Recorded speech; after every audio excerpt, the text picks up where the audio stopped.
Mark Stevens and Roger Noe, who are partners at the Knoxville Community Law Office. And if you don't know about that office, it's a great public defender office in Knox County, Tennessee, that does wonderful work, largely because they have a great social work division.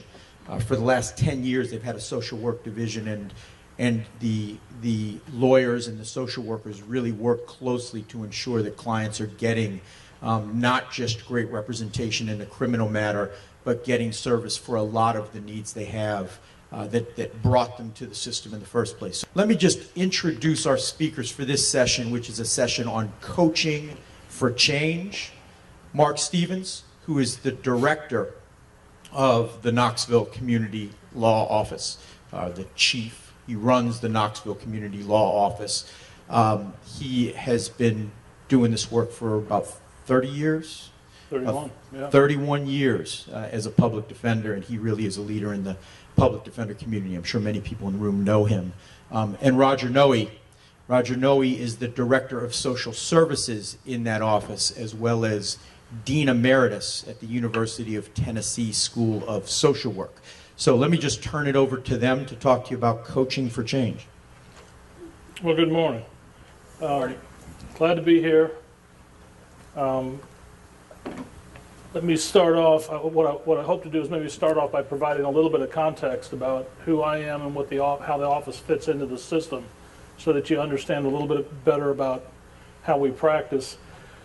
Tennessee has a statewide public defender system. There are 31 judicial districts in Tennessee. We are elected public defenders in Tennessee. Well, not all of us, that's right. Stephen is here. Stephen is the Memphis public defender, and the Memphis public defender is appointed by county mayor. It's county mayor, right, Steve? County mayor. The rest of us, the 30 of us, well, I say that, Dawn Diener, the Nashville public defender, is her office is a county office. She's also elected. She has a 4-year term. The other 29 of us are state public defenders, and we have 8-year terms. So 30 of the 31 of us are elected public defenders. Just a little history. Stephen, I don't mean to speak for you, but the Memphis Public Defender Office, I hope I get this right, I think I've been told is the second oldest public defender office in the country. They were created in 1917, is that right? I mean, think about that. Gideon was decided in '63. The Memphis Public Defender Office had been practicing since 1917. It's amazing that they have the history that they have. What I hope to do today is talk a little bit about leadership roles of a public defender office. We want to focus a little on coaching and mentoring. But really the bulk of the presentation today is Dr. Noe is going to talk to you a little bit about taking sort of traditional change models that you see used more in the context of treating addicts and changing addictive behaviors, applying those sort of basic techniques to maybe underachieving performers within your office to see if that model transfers well to managing a public defender office. And then Dr. Noe is going to talk to you a little bit about motivational interviewing.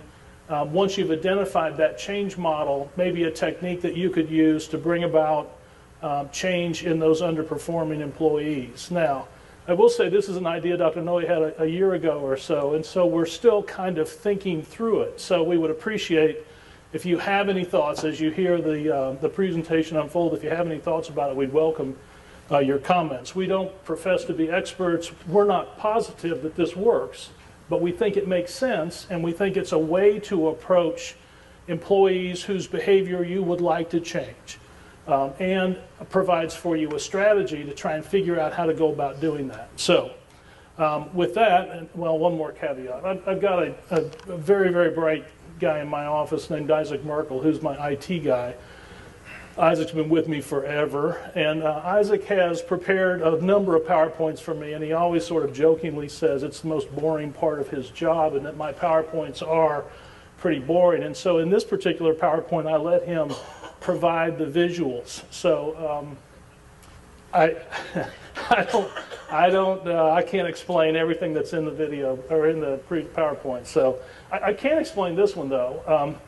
The concept of management for me, when I first became public defender in 1990, I became public defender because I liked the client work, I liked the litigation, and so that's who I am, that's who I want to be. I enjoyed that part of the work. And there were 7 of us when we first started in 1990. It didn't require, at least in my mind, it didn't require a lot of management. I had basically 7 friends I was practicing law with. We approached it sort of from an office sharing kind of arrangement. I wasn't arrogant enough to think that I could tell the other lawyers that I was practicing with what to do or how to do it. We were kind of learning as we went along. Well, now there's 56 of us, and there's 25 lawyers, and a budget of a little over $4 million. So it requires a full-time manager. And so I have to admit, kicking and screaming, I have tried to transition who I am professionally from lawyer handling cases, although I still do some of that, to a management role, and it's one I'm not comfortable with. It's a job description now that if I had my preference, I'd rather go back to practicing law and handling cases than managing the office.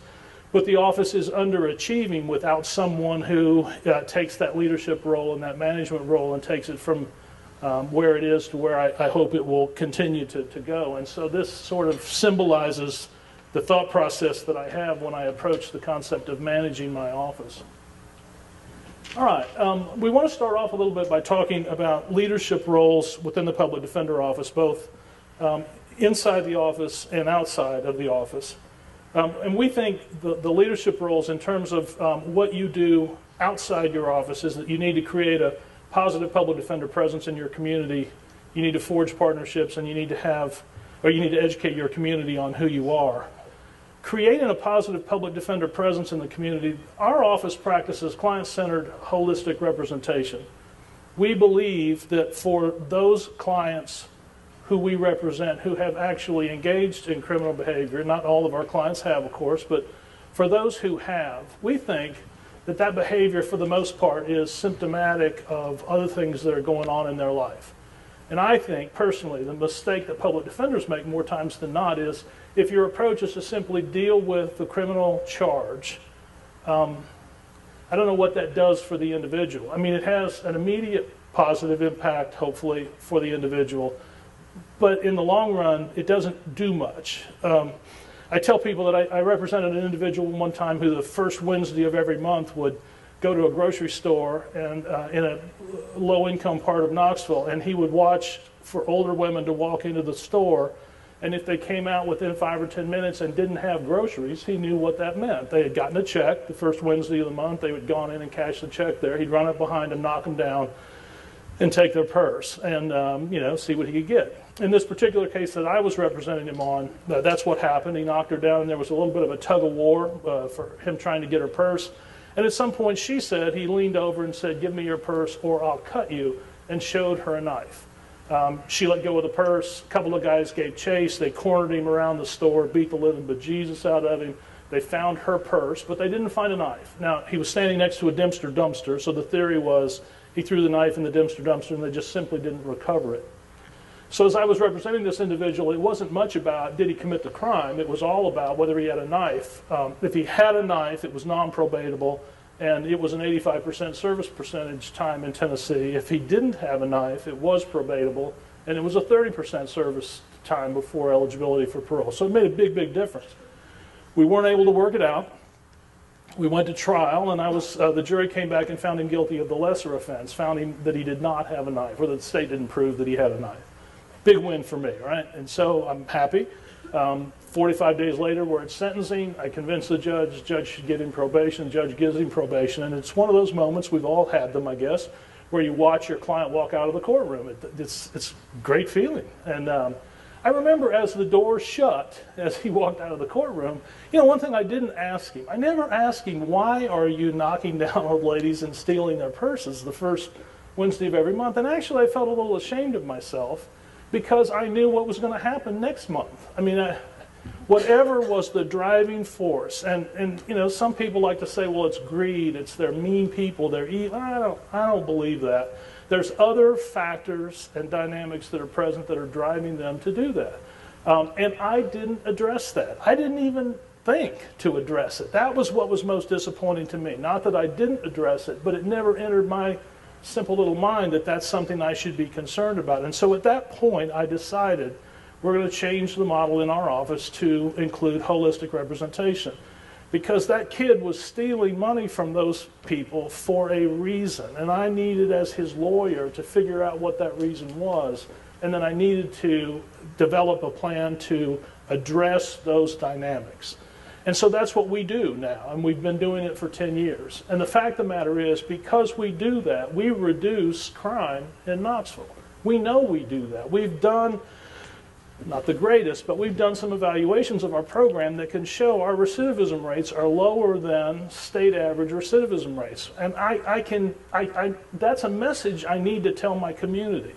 This is a public defender office that is reducing crime. It's reducing recidivism. It's reducing criminal behavior in our community, and our community needs to know that. And if they know it, and if I have a strategic plan to get that message out to the community, they're going to love that.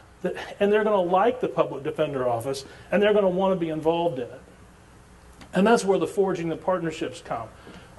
There are issues within the criminal justice system that need to be addressed. And sometimes, I think you'll all recognize, sometimes we're not the best messengers to address those issues. And so it's important for us to have those community relations, those partnerships, those partners out there who are willing, as sort of Ernie was talking about yesterday, if you think about the four frames discussion, when you think from a political standpoint, what's the best way to address this particular issue, if you have the ability to contact partners who can execute a strategy that you've developed, who believe in you, who recognize the value of your organization and what you're doing, and are willing to step up for you, then there are, and you have taken the time to forge those sort of partnerships, there's real opportunity there for you not always to be the person out front trying to get the sheriff or the judges or the DA to make changes in the criminal, or the mayor to make changes in your local criminal justice community. And that's where the educating the community comes in. You can't knock on the door for when you have a burning issue. You can't choose that moment to knock on the door of a critical partner and say, okay, I'd like to tell you what's going on because I want to ask you to take the lead on this particular issue. This is something that you have to do. I think your plan has to include educating the community and making sure that they know what's going on as issues are developing, so that when the time's right for you to approach them about a particular plan, they'll be able to do it. Let's shift a little bit from leadership roles outside the office to leadership roles within the public defender office.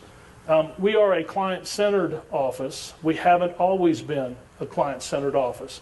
And so when we talk later on about change in our community and in our office, we also experienced that situation where we had lawyers who'd been practicing in our office for 10 years one way, and now we are going to introduce them to a new way of practice. We believe strongly in the holistic model. We believe strongly in the client-centered model. We believe the leadership roles within the office, of course, is first and foremost to promote our client-centered representation model, then to establish and nurture an office environment conducive to positive professional development, both individually and institutionally. Challenge and inspire, to coach, mentor, and provide feedback. Promote the client-centered representation model. One of the things we've done the last couple of years is we've discovered, I guess, SPDTC. And what that meant for us is we now have had 5 lawyers who have gone through the Southern Public Defender Training Center, and they came back with a different plan. They came back with a context and a foundation from which we can, we don't have to train them anymore. They've come back with an understanding of what it is we want to do. They've come back with a deeper appreciation of what the CLO's core values are, client-centered holistic representation. And they get that now through SPDTC. And then what SPDTC also offers for them is this sense of community, these other young public defenders who are like them, who are going to change the way public defense is practiced in the South. And so one of the great things we've been able to do is to discover SPDTC and make sure that our younger lawyers go through that program. And in that, establishing and nurturing an office environment conducive to positive professional development, both individually and institutionally. As Ernie said yesterday, jokingly, the best advice Ed Monahan ever gave him is, if you hire the right people, you don't have to go through, necessarily, you don't have to go through all these problems. And we all laugh about that, but we all know that's right. I mean, many of our problems are that we didn't hire the right people, and I have to take responsibility for that. And so I think part of that process, why is it I make those sorts of hiring mistakes? I think part of that is when you as a public defender leader don't understand fully the core values of who you are, who your organization is, what we stand for, and you haven't thought through the process of how can I identify whether or not this prospective employer shares those core values. And so, can't remember right now, the guy from Macon, I'm sorry, that's why I was so interested in what you said yesterday about having an office retreat where you actually took everybody off site and you did the day of what are our core values, and let's think about that. I can't understate the importance of doing that. We're in that process right now. Dr. Noe has, we didn't go off site, but we had a session in our office where the office identified core values and then they prioritized who we are. And so we are in the process of collecting what the staff believe our top 6 core values are. And then you develop a strategy from that. Once you've clearly identified who you are, then how do you make sure that the prospective employer you're talking about shares those values? I think if you can develop a strategy that allows you to identify the core values of the individual who's asking to join your operation, I think things will get better. Emphasize team. Regularly show employees that you value their contributions, compliment good work, praise results, care enough to commiserate, be aware of family situations. I came down here yesterday, but the day before I came down here, I had four one-on-one meetings. Well, some of my management team was with me, but we brought 4 individual employees into the office just to tell them we thought they were doing a great job. And to tell them, we think you're stressed out. We think emotionally you're really struggling with the work that you're doing here. Although you're doing a great job, we're concerned about your stress levels. We want to thank you for the effort that you've put in. We want to help identify what it is that's causing you that high level of stress and what can we do to try and change what goes on in the office to make your job better so that you can continue to perform on a higher level, but to do so with less stress. I think those meetings are important. Those opportunities to look an employee eye to eye and say, thank you for what you're doing. And by the way, I recognize you're doing great work. I recognize you're giving more than what I'm paying you to give. I recognize that you're doing that because you care for clients and you believe in what it is we're doing. And we want to say thank you. Now, what can we do to make your life better? And so I had 4 of those meetings the day before yesterday, before I came down here. The role, of course, as a leader within the office is to inspire, to make sure the staff knows who you are, not you personally, but who the organization is. And then to make sure, if you understand what the core values are, do you believe in them? Have you developed approaches that embody those values? And then once you've done that, you challenge your workers to maintain the core values of the office. And then finally, you inspire. Managers are role models. And so I would say, and part of the difficulty I have transitioning to managing is, I don't believe you ask your employees to do anything that you won't do. And so if you want your employees to give you more than the 40 hours you're paying them, then you have to do that. If you want your lawyers to stand up in court and take a bullet, you've got to do it. If you are demanding that they aggressively file pretrial motions, you've got to do that. I have difficulty, I'm not saying I'm right about this, but I have difficulty asking an employee to do something I won't do. And so I think you inspire by being a role model, by having your employees see you do it and see you do it well, and they walk away saying that's who I want to be. That's what I want to be. All right, that's enough for leadership roles. What we want to move now to is this idea of change and the change models that Dr. Noe is going to talk about in motivational interviewing that goes from there. Okay, which slide? There we go. You want to, right there? Okay, as Mark has been talking about, moving to a holistic perspective, being attentive to employees' performance, even getting employees, especially attorneys, to refer or include social services as part, represents a change for a number of people. And so we thought a lot about what motivates people to do these things, what motivates people to make these changes. Let me ask you this. Are you familiar with motivational interviewing? Is anybody using that? Are you familiar with the Prochaska, DiClemente change model, stages of change? Well, okay, great.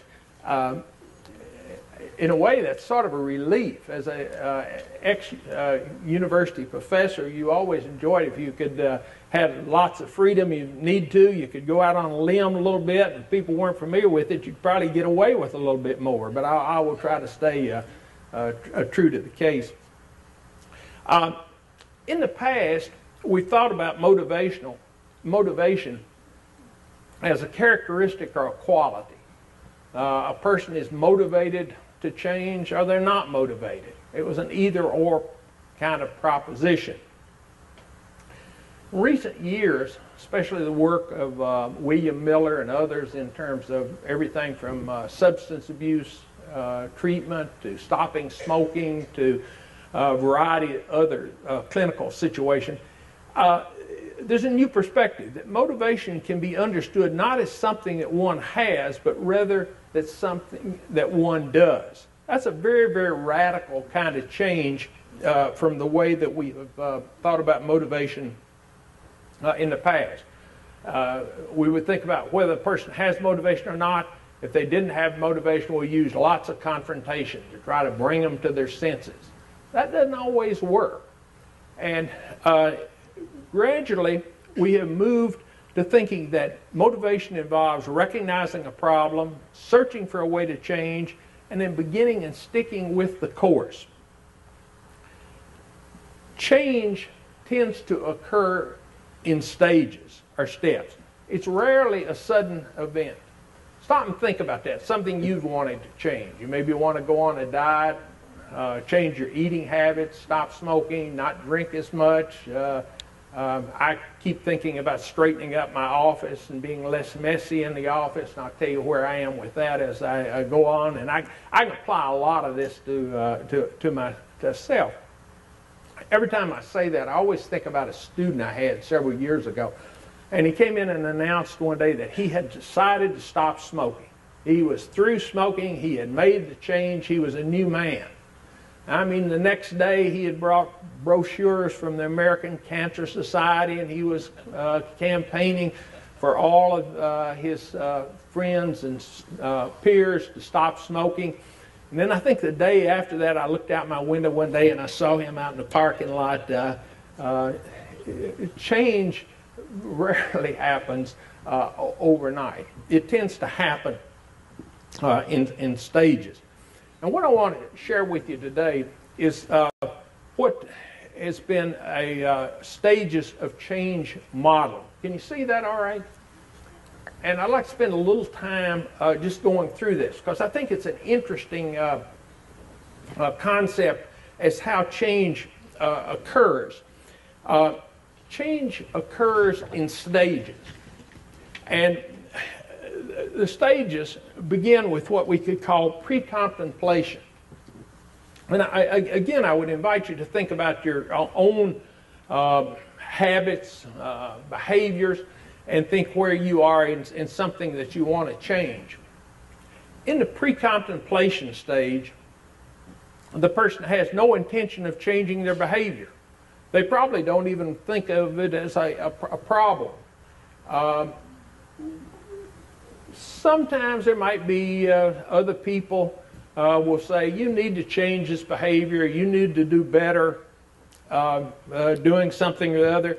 And the person will say, you know, if I really wanted to. I used to kid myself a great deal. I was a heavy smoker, and I could tell you I could quit anytime I want to. I just don't want to quit. It's no problem. I don't smoke any more than my friends. I don't drink any more than my friends, this type of thing. So it really isn't a problem. And if you push me too much, I'll get a little bit defensive about it because it's none of your business and it's not a problem. Now, the mistake we make is often the employer, or in our situation, we use this a lot with clients, is in the pre-contemplation stage, but where we are is in an action stage. We're going to put this action into effect. And so the client or the employee is here, and we're up here. What's the matter with that? Things are not going to happen if you're not on the same page or on the same wavelength. Well, the next stage is that sometimes people move into a stage of contemplation. They begin to be aware. I need to do something about my drinking. I need to do something about my smoking. I need to come in a little bit more on a regular basis. I need to be on time at work. I need to get out to the detention facility to see my clients on a regular basis. I need to refer more people to social services and this type thing. So the person's thinking a little bit about it, but is not preparing or not taking action at this point. What the person is really experiencing is an ambivalence, and that's a key factor. Can you see yourself? I won't ask you to identify yourself, but do you see yourself in some kind of change effort as to how you get into sort of that ambivalent stage? Well, I would like to quit, but I don't know whether I drink too much, or I'm a pretty good employer, or I see my clients on a regular basis, or they know I'm interested in them, or this type of thing. But there's a little bit of an ambivalence there. Well, gradually, the person may be moving into a state of determination, which can also be called a state of preparation. I'm going to take some action. It's time for me to do this, and they begin to make concrete steps to do so.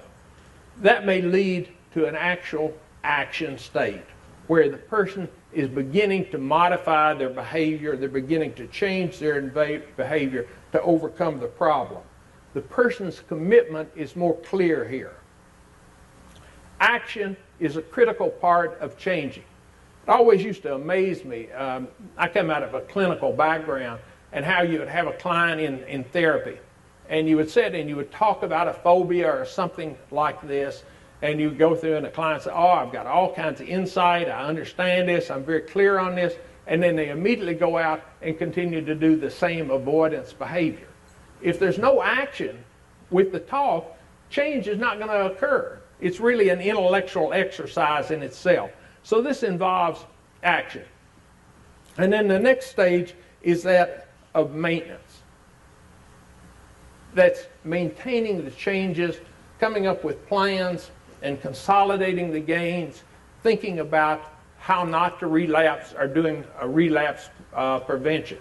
And there's some implications for there as to how do we keep people on the same track. I think it was Mark Twain that was often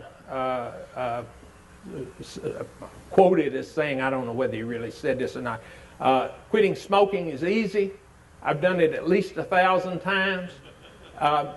Stopping a behavior is not difficult. The real task is how to maintain that sobriety or maintain that level of performance or whatever it may be. That's the real challenge. The other thing in this model is that it recognizes that often relapse occurs. In probably 90% of change effort, relapse is going to occur. It'll certainly occur if you're working with persons with substance addiction. And the difficulty is that in confrontational models, or if you're using a confrontational style, what we often do is say, oh, it's failed, it didn't work, and what are we going to do? Are we going to have to start over? If you see slip-ups as part of it, or relapses, you deal with them in a much more normal fashion. You stay with the course, and you don't have to go all the way back to the beginning levels. You can get back into this has happened. Let's figure out how to get back on course. You can talk about it. That's the basically the Prochaska DiClemente stages of change model. You may have comments or questions about that later. The issue, if you're using this model and you've got employees or clients or whatever it may be, in the pre-contemplation or contemplation stage, the real challenge is how do you move them to this level and then to this level. So it's not jumping from here over to action necessarily, but it may be moving up a stage and moving up a stage that way. Does that make sense? Now the question may be as to how do you do that, and we'll talk about some of those things in just a minute. But one of the things that William Miller, has pointed out in his book, Motivational Interviewing, is that he often uses what's called a FRAMES, F-R-A-M-E-S, perspective. And the FRAMES perspective relies heavily on feedback, responsibility, advice, menu, empathy, and self-efficacy. And let's look at each one of those. Feedback is providing specific examples of practices that are keeping the employee from, or the client from reaching his or her goals, or the goals of the office. Some of the ways you may do that would be coaching, as Mark has talked about. One of the things that is often of interest to people, and I think this is very true of our society, we like tests. You ever noticed when you go through the supermarket checkout line, there's always a magazine right there, and it seems like rate your sex appeal or rate your sex performance or something like in some kind of little quiz. Everybody likes some kind of test or quiz where they can evaluate themselves. One of the things we do at the office that I think is very, very helpful as part of feedback, we have an annual review with employees. And we specifically say annual review as opposed to an evaluation. It's a time where the employee can sit down with a supervisor and talk about performance, talk about how things are working, and also set goals. A second part of the FRAMES perspective is that of responsibility.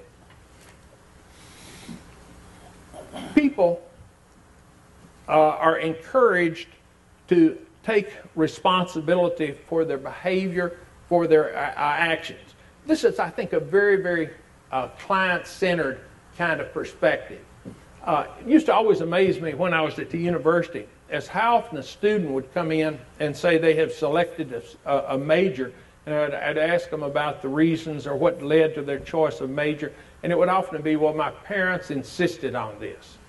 I used to even have, I was in social work, and a couple of times I had parents bring their child to meet with me, set up an appointment, and the purpose was, can you talk my child out of this? They need to go and work on a business degree where they can make some money. Just not going to work out. People have to take ownership, have to feel like they have an opportunity to be involved and to take ownership. One of the things that needs to happen is that managers, supervisors must recognize that employees have the freedom of choice.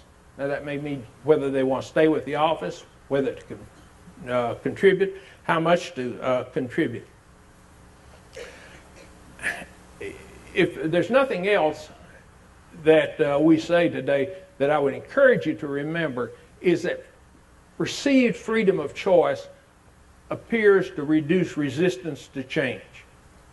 If a person feels or perceives that they have a choice in matter or different options, it's going to reduce resistance. Saying you're going to do it only my way often breeds resistance. You can get people to comply, perhaps, or wait you out, I guess is the other thing. But the more the person feels like they are making a personal choice, the less resistance you're probably going to have. The next frame component is advice. That seems a little bit contradictory when you're saying employees need to have choice, need to be involved. But advice can be given very clear. It can be often given as a suggestion. Here are some possibilities that you might consider. Here are different courses of actions that I would encourage you to consider. That's different from ordering or coercing or directing without much change. And this is where I think coaching will come in. This is menu emphasizes choices or alternatives. We often will go and monitor which attorneys are referring to social services. I do that on a regular basis. And sometimes when I see that this attorney has never referred to social service, I'll often go and sit down and not to say, I think you ought to refer to social services, or I'm going to tell Mark if you don't start referring to social services, or this type of thing. But we'll often sit and talk about some of the different services, or are there ways that we could be helpful to you, or here's some possibilities, and this type of thing. And I think it's safe to say that all our attorneys will refer to social services and have a pretty good relationship with them, because they're actively involved in making choices. Empathy is critical, and I think this really reflects, yesterday we were talking about in the session on frames about the human relations approach, and I think empathy and much of what we're talking about today reflects that type of approach. I would encourage you not to confuse empathy with identity with the client. Oh, I know, I've been there, this type thing. Empathy is seeing through the client's frame of reference as if you were the client without losing sight of the as if. That's sort of a Carl Rogers, I think, as a paraphrase, but it's a critical point. Empathy is one of the most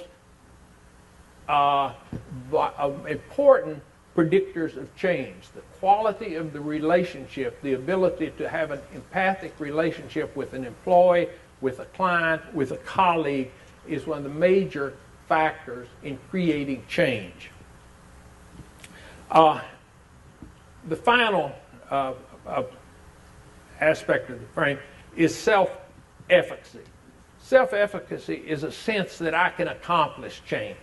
If a person doesn't have hope or doesn't have a belief that they can experience change, you're going to get a backlash. Change doesn't occur unless there's hope or a belief that it can change. I think some of our old attorneys have expressed privately, have said, you know, I don't know whether I fit in with all of this holistic kind of talk. I don't understand, that's not my practice, and things like that. I think the opportunity to express that, to talk about that, to receive encouragement, often is a very, very powerful factor in motivating change. Okay, the basic principles of motivational change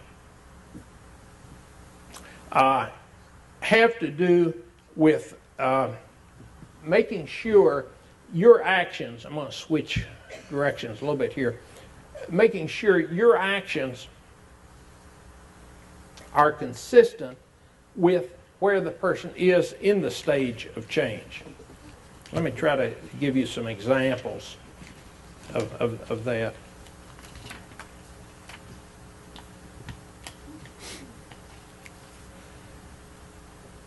If the person is in, and I'm going to ask you to disregard that slide for just a minute.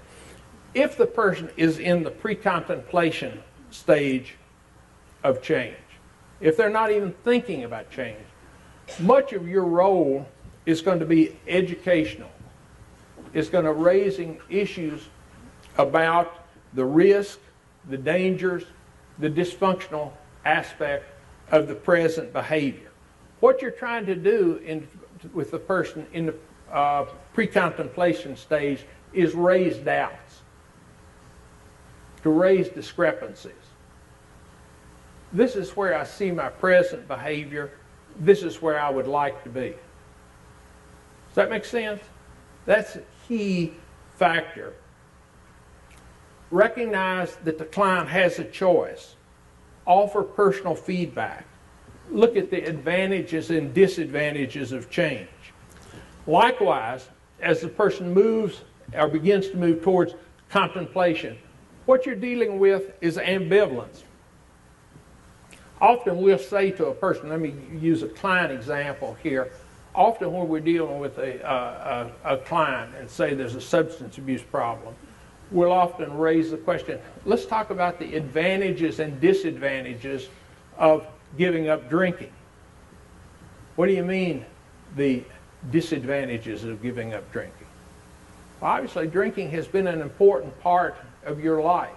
What would be the disadvantages of giving that up? I think clients have been, and employees for that matter, have often been so schooled in saying you have to come up with just the positive, just the tell me what you want me to say, and I will tell you. I'm going to swear off drinking. I'm never going to drink again. I'm over it. I don't want anything to do with that, or I've seen the light, or this type of thing. For most behaviors, there's advantages and disadvantages. And that's what makes ambivalence occur, or people experience ambivalence. And so you begin to look at those.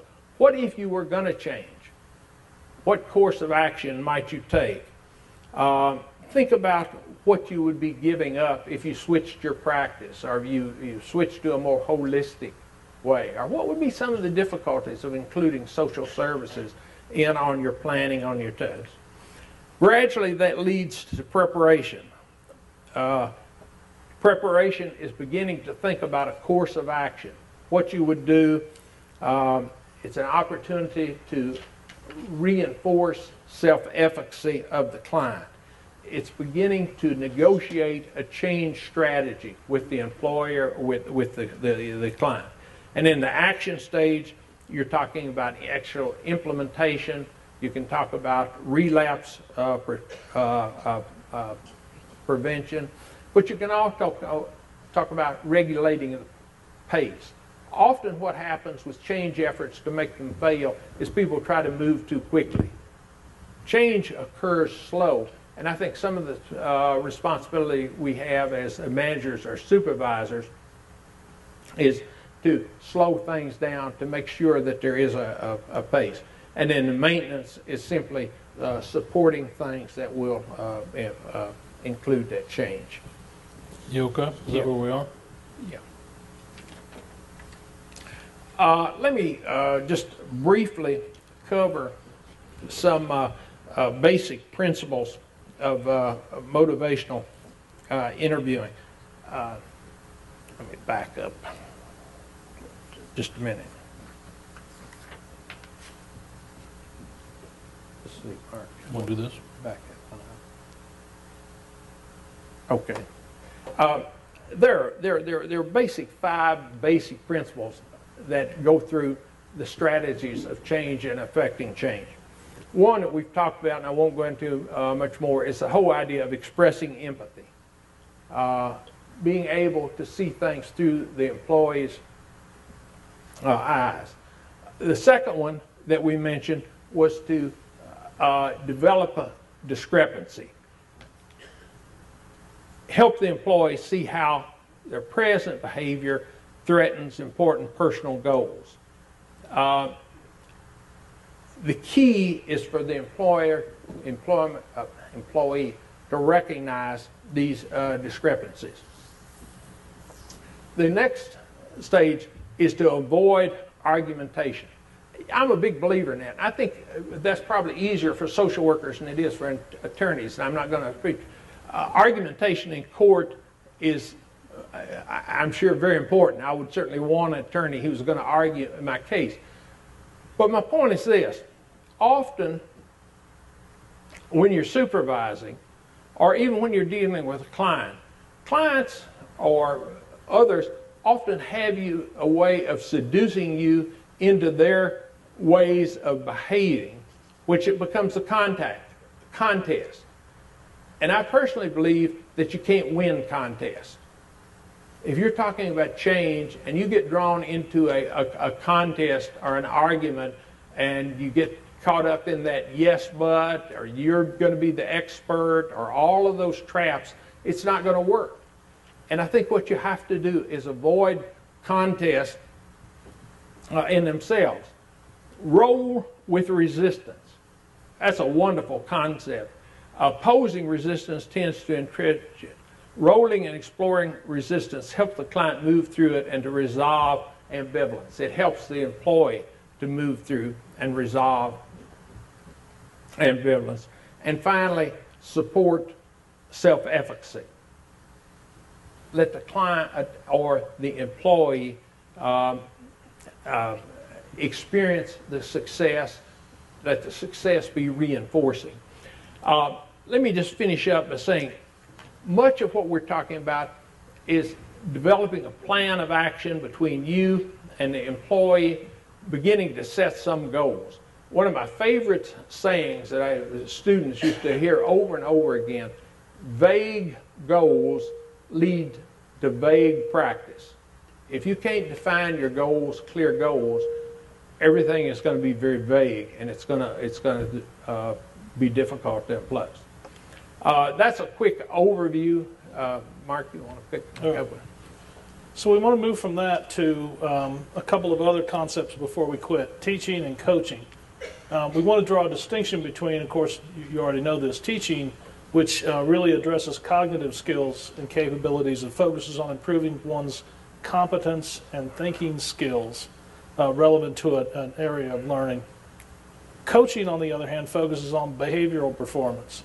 Coaches communicate, refocus employees, reframe problems, and help employees transfer skills from other contexts to solve problems. So it's important, I think, to understand the difference between those two concepts. It is in the development of a helping relationship that we earn the ability to influence, convince, and persuade. So as Dr. Noe says, if your approach to employees is to say you're going to do it my way, or if your approach is to send out an email saying this is exactly what you're going to do, when you're going to do it, good luck. I don't think that's going to work.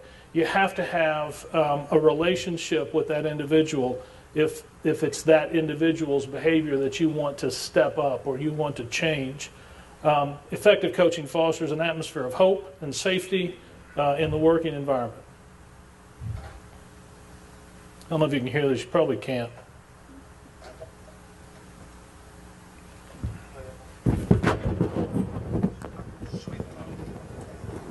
I didn't even think about external speakers, sorry. Can you help me with that? Come on, people, I'm late for a meeting here. Sorry.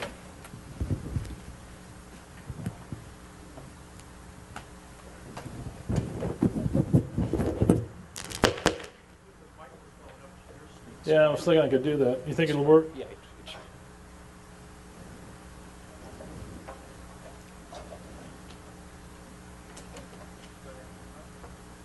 How about the microphone trick? I don't know where the output is. Come on, people, I'm late for a meeting here. Let's go, go, go, go, go.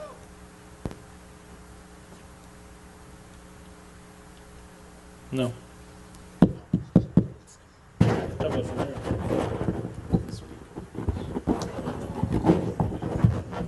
No. This is not sweet and low. This is equal. Blue packets. Okay. Sweet and low is okay. I'm sorry, hang on just a second and we'll, hopefully we'll get it.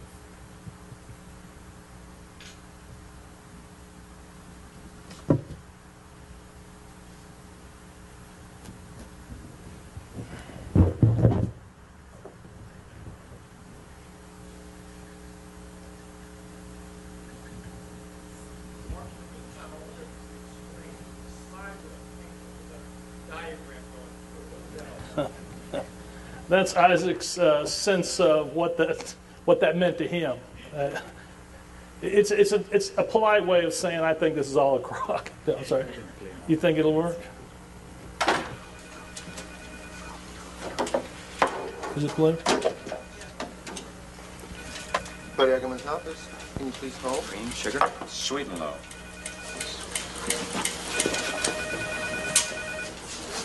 Sweet and low, sweet and low, sweet Come on, people, I'm late for a meeting here. Let's go, go, go, go, go. Thank you. Thanks. Excuse me, what is this? Sweet and low? No.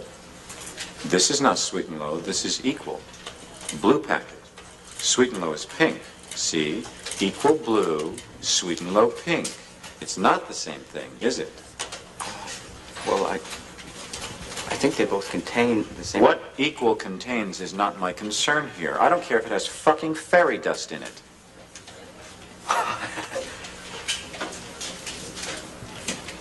What I am concerned with is detail. I asked you to go get me a packet of Sweet and Low. You bring me back equal. That isn't what I asked for. That isn't what I wanted. That isn't what I needed. And that shit isn't going to work around here.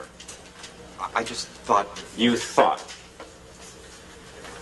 Do me a fucking favor. Shut up, listen, and learn. Look, I know that this is your first day and you don't really know how things work around here, so I will tell you. You have no brain.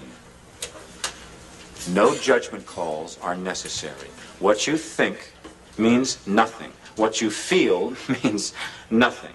You are here for me.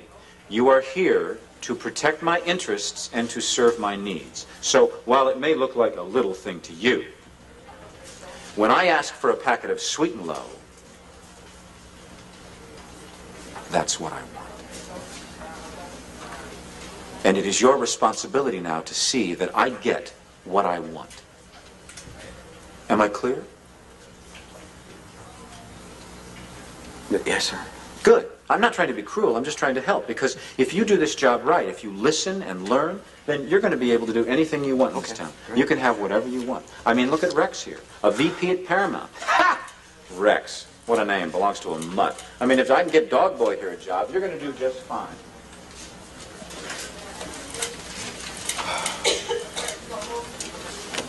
I fucked up. All right.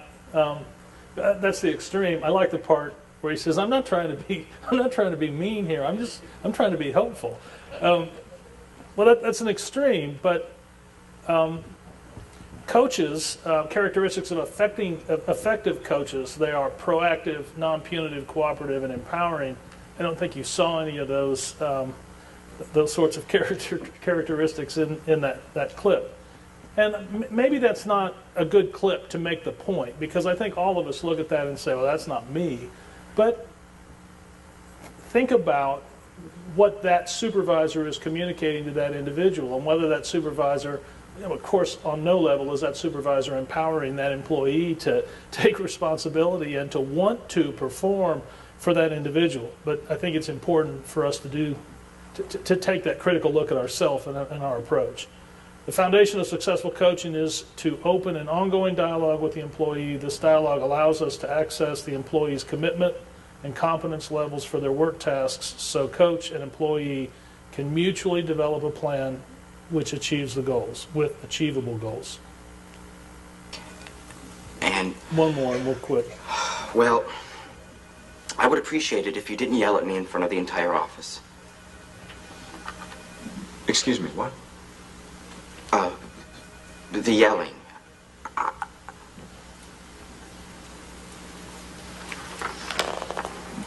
Oh. You disapprove. I'm sorry. Did I hurt your feelings?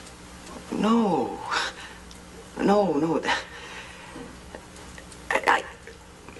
I just don't feel that it's necessary. It certainly doesn't help me, and I think that there Well, are... I'm glad you brought this up. Great. Because I found that an office can't run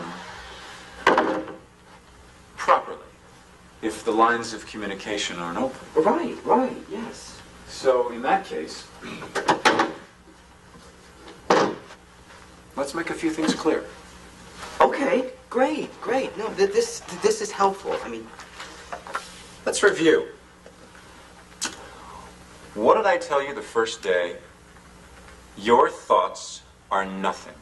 You are nothing. And yet you have the nerve to walk into my office and tell me that... Please shut up.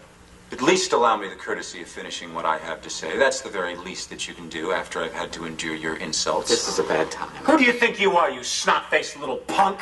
Let me make this clear for you, okay? And now try to follow me, because I'm going to be moving in a kind of circular motion. So if you pay attention, there will be a point. You are nothing. If you were in my toilet bowl, I wouldn't bother flushing it. My bath mat means more to me than you. You see this? This means more to the office than you. And yet, do you hear any complaints when I do this? These pencils more important. These pens more important. These paper clips more important. You miserable little crybaby. You don't like it here, leave. There are thousands of people who would kill for your spot, who would kill for the opportunity to be here. I could spit and hit somebody who could do this job better than you. There's the fast track to the top, boy. I don't see you breaking any speed records. Why can't you show a little backbone? Ha! Ha! I don't think the yelling is necessary. Gotta be a little more thick-skinned, you turd. You gotta be a man to do this job!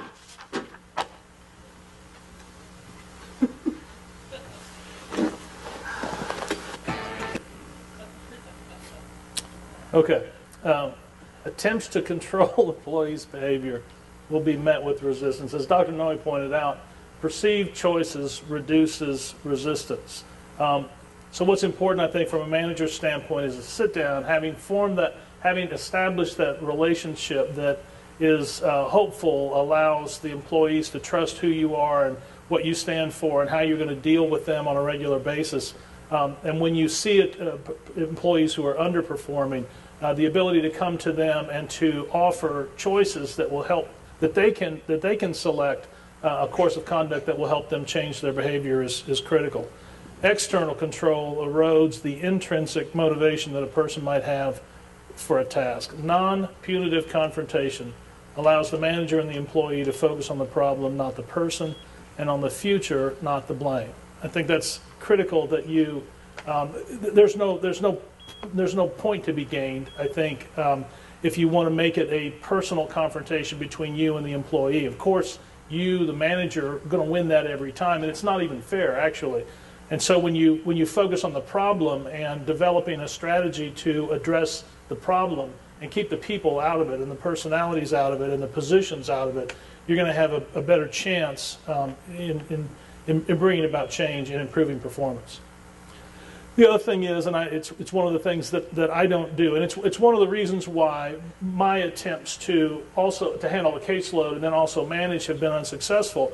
When you divert your attention from day-to-day management of the office and you start working on cases, you're not able to confront performance problems before rather than after the fact. And what happens is you're getting involved when the fire is burning really brightly, and that's not the best time. Well, the chances for success are not as great when you're, when the house is literally falling down around you when you decide to fix that problem. And so staying on top of what's going on in the office, staying involved, keeping open dialogue with employees so that you know what's happening as soon as it begins to be a problem.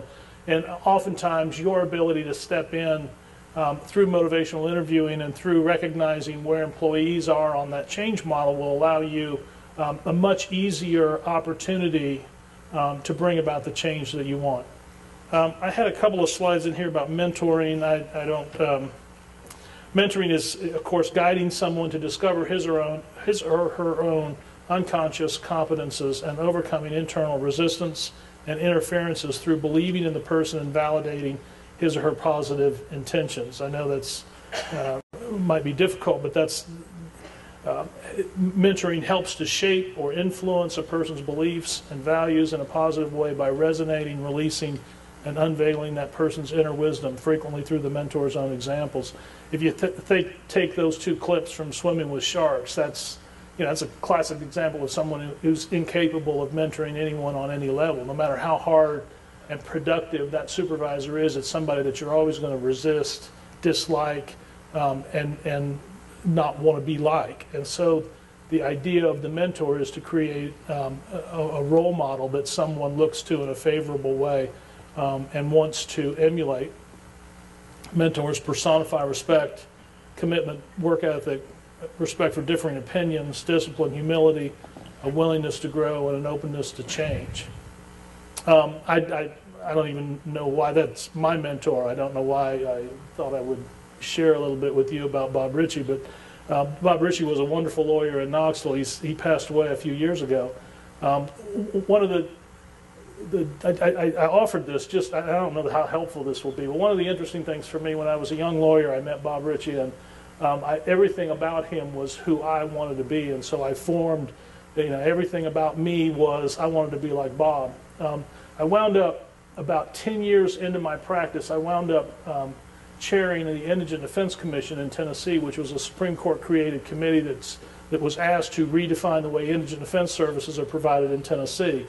And there were, I think, 18 of us on that committee, and I chaired it, and Bob was a member of the committee. It was an interesting role for me and an awkward role for me, because now I'm chairing a committee where my mentor, a guy who knows more about criminal defense work than I will ever know, is sitting on that committee. Well, that's when I learned, that's when I discovered that public defender work is not the same as criminal defense work. Public interest law is not the same as public defense either. So, but one of the things that struck me is that I was almost devastated to learn that my mentor, who I thought understood public defender work, didn't know anything about it. He was one of the most successful criminal defense lawyers I'd ever seen. Millions and millions of dollars in fees came into his office every year, but he didn't know the first thing about indigent defense. And it really struck me to see some vulnerability in my mentor. My mentor had no vulnerabilities. But then after I dealt with that, and the committee lasted for about 3 years, and so it was okay. I came out on the back end understanding that Bob didn't have to know anything about indigent defense to still be the person I thought he was. And so many of us can serve a role as mentor to differing types of people who are in different professions. But that's just my little take on Bob Ritchie. We are about 10 minutes from being done, and we're done. So we'll, yes. I'd like to go back to your observation that before coming here, you met with 4 employees and thanked them for the really good work that they did. And you had identified that there was some stress in their situation, and you wanted to talk to them and find out a way to help relieve that stress, make things better for them. Could you give us some concrete examples of what you were able to do in those conversations, and what you were able to accomplish in terms of improving their situation so they can continue to be good performers? Yeah, I hope it's helpful to you all. It's so office specific it may not be, but I think one of the things we need to do on a fairly regular basis is to actually physically get up and go see an employee. To actually go up, my office is on the 2nd floor, it's over in the corner, it's the biggest office in the building, of course, it always is for the supervisors.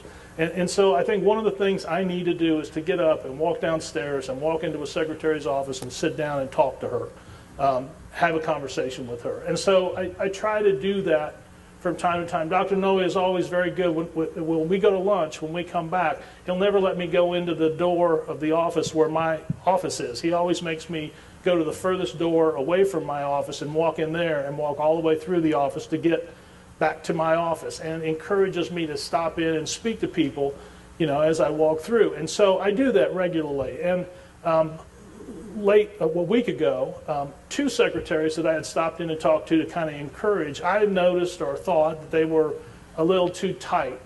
One of them almost started crying when we were having a conversation about, I know you're working hard and things are going well. And I realized that the tension level on at least those 2 secretaries was uncomfortably high. And so we had a management team meeting. There's 4 people, Scott Carpenter, who's here, Scott Carpenter in the back of the room, Roger Noe and Laura Chambers in my office sat down. We spent some time talking about what's going on with those secretaries and with other divisions within the office that's creating that high stress. What can we do, or at least what can we address? If we couldn't implement a plan, what is it that's causing them problems, and let them know that we're aware that they're under high stress. We're aware that there are maybe inefficiencies that are going on that could be addressed to make things better. And we didn't have any answers for them, but we told them we recognize that and we're going to work on that. We're going to work with you to try and figure out what we can do to make your life better. We did some realignment, some general realignment to take a little bit of work off of them and to restructure some of the work in other areas. And so it's just those sort of general ways to recognize the employee's value and to let them know that we know that they're under a lot of stress. And we're going to try and figure out what's causing that stress and what we can do to try and reduce it. What we did in the office is we did a pretty significant realignment over the last couple of weeks. It doesn't always result in that sort of significant change. It can be much more nuanced or much smaller that still lets the employee know we value you and we want to help. Do you have any ideas? What can you tell us? You know, where are you spending an inordinate amount of your time? What do you think? And we've done this. What do you think can help improve your efficiencies? We've recently surveyed staff. What are you spending most of your time on? And if money weren't an issue, what do you think? What changes do you think could be implemented that would help you? Now, you know, some of it we can't do because we don't have money, and money is important. But there are surprisingly a lot of things that were identified in that little exchange with employees that I was embarrassed when I would see them. I would think, obviously, we should not be doing this, we should be doing that, and it would help employees a lot. So it's just that simple, I guess. And I will say this too, I think it helps, even if there were nothing that I could do, it helps to sit down and say, look, I understand this is really hard work, and I understand we're pushing you hard, and I understand that you've got a family and you've got demands and you're getting it from both sides. I appreciate what you're doing. Hang in there. Things will get better sometime. I've said that a whole bunch of times. And, I mean, if you have a relationship, maybe they believe you. If you're like the guy in the clip, when you walk out, they throw the paper clips at the door. So, anything else? Any other questions or comments? Or Ernie? I'd be interested in knowing, I like the motivational interviewing. All of us have had times when we understand that change is probably not going to be possible. We're further on down the continuum, and either discipline or termination is in our future. Does motivational interviewing apply to those situations as well? Well, Ernie, I think that's a good point. Dr. Noy and I hope I'm understanding your question. Dr. Noy and I were talking about this morning. One of the things you have to be ready to do is to say, I can't change that employee's behavior, and I have to separate them from the office. One of the secretaries that I spoke with 2 days ago, one of her biggest stressors was a coworker that she shares on a team is not carrying her weight and doesn't care. It's not that she doesn't understand or she can't. She could do better, but she doesn't care to do better. And so one of the things that's bringing this secretary down and is causing her problems, it doesn't necessarily mean that she's having to work more. It's just the hurt that this woman is not making an effort. And so that hurt her. And at that point, I've got to make a decision. Can I change the behavior of this employee? I don't believe I can. It's time to get her out. And I should have gotten her out a long time ago. I didn't. And I really damaged this employee because I didn't address the problem when it was a small problem and start to implement a plan for bringing about change in that employee, and then terminating that employee when I realized and became comfortable with the notion that that employee wasn't willing to change. And that employee is not willing to change because her core values set is not the same as the organization's core value. And that's because she was hired on before we realized the importance of that and before we realized that we needed to clearly be able to articulate our core values and make sure our employees who came here understood who we were. It's really actually not fair to her. She didn't buy into this, and she doesn't buy into it now. Okay, it's time. This isn't going to work. And she's having a really negative impact on the other people that are here, so I got to pull the trigger. But Mark, one of the things I heard in your question is I think you can use a motivational approach because it is so client-centered with an employee who this may not be their cup of tea, and they would be better off going someplace else. And with that very empathic style and to talk about the options. Are there things within the office, or is it better to go outside the office and things like that? And we have modified the approach on a couple of occasions to deal with an employee who would be better off in another setting. I have a question for you, Doctor. When you've identified an issue, you have an employee, you identified an issue, and you're at the beginning stages, things haven't spiraled out of control, and you sit down with that person and you don't attack them and you say, hey, I think this might be going on, what do you think? And they look at you with a blank face and they can't even begin to recognize that. How do you get them to, with specifics, how do you get them, what's the steps to get them to even recognize the issue? Yeah, but Roger, before you answer that though, wouldn't you expect that in most office situations where you're sitting down and having that discussion that that's going to be the reaction? I'm hearing in your question that you're kind of surprised that the employee is completely oblivious. Well, I think actually that's going to happen most of the time.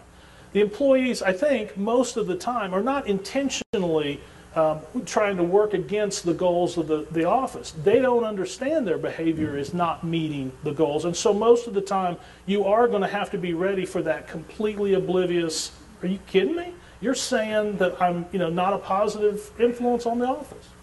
Yeah, that really borders on one of the traps that you fall into in using motivational interviewing, because there are some clients or employees or coworkers who are very much into denial, and deep down they know that there is something the matter, but they sort of stonewall you or want to take a denial, and they invite you to get into that confrontational model, and that's a trap in itself. And so I think you try to avoid that, and you say, well, they say, oh, I just wasn't aware of that, and so you start right where they are. And invite them, well, let's think about this. Obviously that you haven't been aware of this and it seems to be coming up. Maybe we can start right where you are and let's talk about that some. And you invite the client I'm using client, you see my clinical background. You invite the person to process that with you. Again, that don't fall into that trap of a contest. People draw you into the contest. The other big one, besides the denial that I think you get, is yes, but. And you're off to the races, or put you in the role of expert. Well, you tell me what I need to do, and that's all we'll do it. Those are all traps, and they're contradictory to a motivational approach. So you sort of roll with that resistance. Well, let's talk about this. This seems to be a new and it's a little bit of surprise. Let's start there and maybe talk about things. What do you think could come back? Let's take a few minutes and do some evaluation and invite the client to reflect. What you're doing is using reflection rather than confrontation, and you're inviting them. And I find that most employees, most of my staff will say, yeah, well, now that I think about it, I wonder if this is. Well, let's explore that a little bit. I wanted to ask a little bit about kind of the situation with the secretary you said that didn't buy in to the client-centered model. Obviously, within every office, we have certain people like that. And short of saying, well, clearly they need to be somewhere else, do you have any kind of techniques for being a leader within your office of changing mindsets to get people to recognize the merit in that value system of your office? Because sometimes the answer isn't just, oh, well, these people need to go elsewhere. To affect positive change within your office in the community, I would posit that you need to be able to get people to recognize the merit in that value system. So do you have any ideas for how to do that? Well, that question was asked of you, but I'll be happy. Go ahead. Old university professors don't have that much chance to talk anymore in front of an audience, so you have to watch that. But go ahead, and then I'll come. Well, I think what you have to do is, if you have a goal, if you have a value set that an employee is not enhancing or is not, whose behavior is not consistent with that value set, what you have to make sure you've done is to make sure that the staff understands why that's important. Make sure that the staff, you have taken the time to train them on that value set so that they can endorse that as a value set that they also share with you. And so I think part of my problem with that secretary is I didn't do a good enough job in making sure that employees understood why we've come to that value set and why it is that this is important for clients and why our clients are benefited by the way the practice standards and the way we operate on a day-to-day basis. And so I think what's happened is this employee fails to understand the impact of her behavior on a value set that she shares with us. Now, I can tell her the impact that her conduct has on the value set that the organization holds important. But if that's not hers, if she doesn't understand it, and if she hasn't accepted that as her value set, then it doesn't matter to her. And that's where we're at right now. And so I think the difficulty here and the failure here has been in my failing to educate her on what that value set is and then operating with her individually and that unit to make sure that they endorse that set. I don't know if that answers your question or not, but I really see the failure in as much as in me as it is in her. But I think the other part of this is make sure that you appreciate change as a process. And most of the time we want change to occur simply because we tell somebody something, this is the way we're going to do it. And you miss out on appreciation of that ambivalence. I think people have to have the opportunity to buy into it. A couple of things that we're doing now is that we redesigned our mission statement and we gave all the employees the opportunity to vote and have input into it. And it really surprised me. I think we had 19 emails participating in that, even from some of the folks that we thought were very, very resistant to the idea. We're trying to redefine values. We had an attorney who never referred to social services, and we sort of coached a referral out of him. And it was a very successful referral in our little social service newsletter. The next month, you can guess whose case we wrote up, and so he's really bought into it. And I think he ran into Mark's office and said, "Guess what I just discovered when we got down here?" And yeah, it was like you just discovered holistic representation. I will say this though. We started, when we transitioned to a holistic model, we designed something we called the Campaign of Conversations. And using Ernie's 4 frames idea, the human resource component, what we tried to do is to figure out why the lawyers in my office are in my office and why they're public defenders. And so what we tried to do is we tried to identify what we thought was a value set for holistic representation, and then we tried to identify the value set of the lawyers who are here not practicing holistic representation and tried to introduce them to do you see how this idea of holistic representation furthers your value? Furthers what you are, who you are, and why you're doing this work. All this is holistic representation, is you to the second power or to the third power. And we had 5 conversations with staff. Now, I have to tell you that there was almost no resistance, even from the old hands, transferring from a traditional lawyer-centered model to client-centered model, and there was almost no resistance. Well, maybe Scott will have a different view. I didn't see as much resistance from staff making those changes to different models of representation. Jeff, we're over? Okay. Thank you very much. I appreciate it. Thank you. Thank you.